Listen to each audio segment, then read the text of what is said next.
So when you start looking at a giving kiosk, there's really all sorts of different mechanisms that you can go with. Now, the iPad at the time was brand new, and so the software was pretty elementary for the iPad. It's developed a lot more, and it makes the iPad a much more viable option.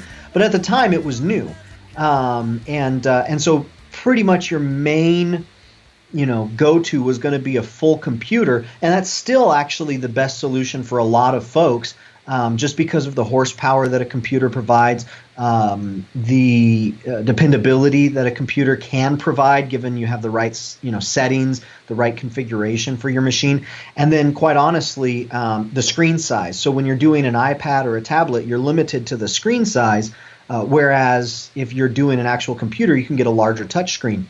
And so when we started looking at it, the model that I wanted to get, I said, if we're going to do this, we're not going to do this halfway. We're going to go and do it the right way. And so in the ebook, I have pictures, and maybe you can put this in the call notes, but I have pictures of what we actually went with. It was a secure give, and I'm not here to endorse any particular company. There's lots of great companies out there.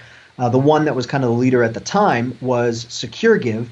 And they had one, I think it was called like the Metropolitan or something, but it's pretty much the standard one that you see. It has a real sleek metal design. It's kind of at a tilt, and there's an opening.